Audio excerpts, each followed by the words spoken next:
And welcome back to the shoot around. Dave, we finished on a good point. Let's go right back to it.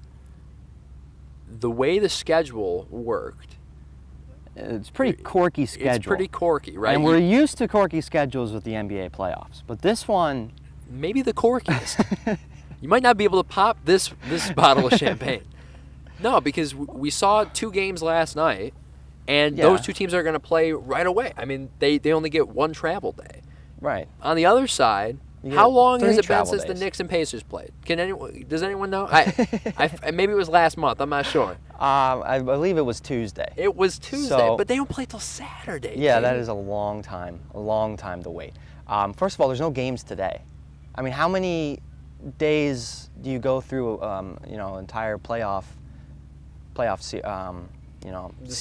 season, and there's a day where there's no games. Usually, I think no matter what sport it is, except football, it's when you get to the finals, and there's an off day, a travel day, and then there wouldn't be a game.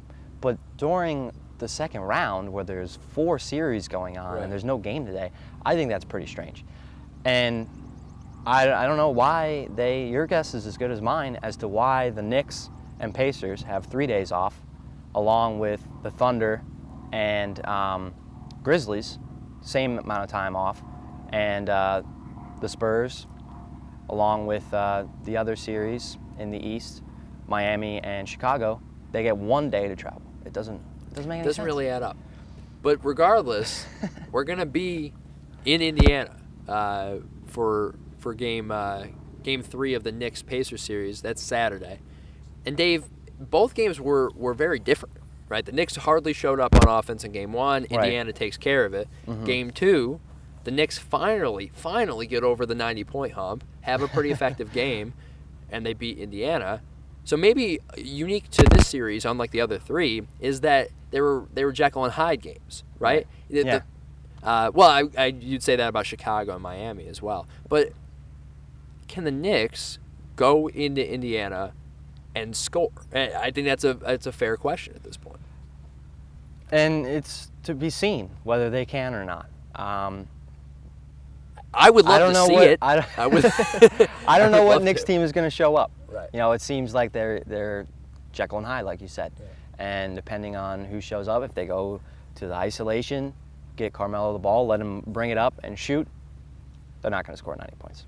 No. Not on the road against a good Indiana defense. Right. And I'm concerned. I mean, Hibbert is playing really well in the post. Defensively, he's dictated. I think he's had a bigger impact defensively than even Tyson has. Mm-hmm. And then Paul George, the impact he makes on the perimeter on both sides. Paul George, I think, has been the best player in this series so far, or at least what he was able to do in game 1. I look at this Indiana team at each position. I know they're not too deep, but they have advantages across the board against this Knicks team. They do. They do. Yeah. And it's ironic because the Knicks need Carmelo to be the best player in this series. Right. He needs to be the star, but he cannot hog the ball. Right. It's a paradox. Yeah. They need him to be the best player on the floor, but please don't take 30 shots again. Right. Yeah. Especially if you're only going to hit maybe 35%, which is kind of what he's shooting right now. I'm not sure what he shot in game 2, but that's around what he shot in game 1.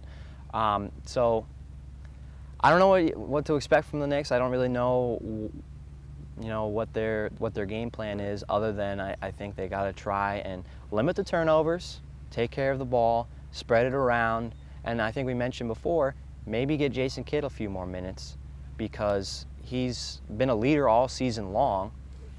He can help spread that ball around to other players. Right. It's a very strange series in the sense that the Knicks are arguably the most bipolar team in the playoffs. Yeah. Indiana is the same product every night, right? They're going to score in the 90s. They're going to have 5 starters who score in double figures. Their bench is not going to score all that much, but their bench, they'll come in, one at a time. You might see some Pendergraph, might see some Sam Young, Pittsburgh shout out. Sam Young, yeah. But that's it. You see some DJ Augustin, off the bench. That's it. The starting lineup, that's their danger. They're going to score points. Can you stop them? Can you score on them? But the Knicks, JR could score 5 points. He could score 35 points. Carmelo could take 15 shots. He could take 35 shots. And he's probably going to score 30 points, no matter how many shots he takes. Right. It's like the officials have to give him enough, foul shot attempts to even it up. Yeah. So I don't know. I think if it's a tight game, if it's back and forth, if it's a half-court affair, it's hard not to pick Indiana. Right.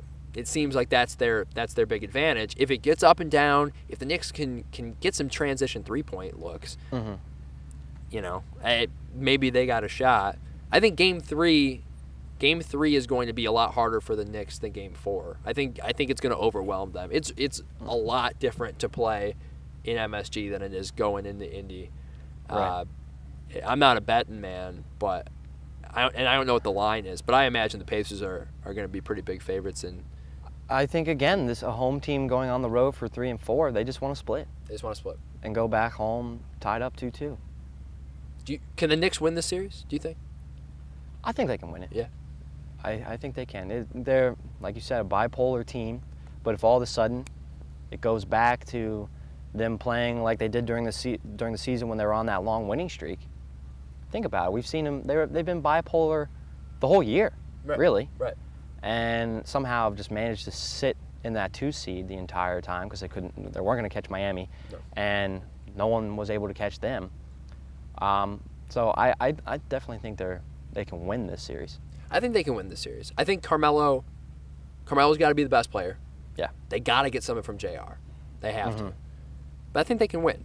Indiana right now benefits from Hibbert down low, the best big in the series, I think, all things considered. Yeah. Paul George is playing well.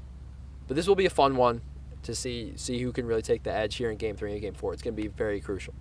That does it for the shoot-around this week. Dave, I'm so glad that you came up, man. Oh, I loved coming up here. This was fantastic, doing the show live, and sitting out here on Lake Ontario has just been gorgeous. Lake Ontario. Do yourself a favor, pick up a nice sub at OSS, the Oswego Sub Shop. I think that's what I'll do. I haven't had lunch yet. I'll definitely do that. Pick up a nice sub. Maybe I'll tweet about it after. Maybe we'll tweet Jordan. We'll be able to check it out. Yeah. But until next week, this is the shoot-around.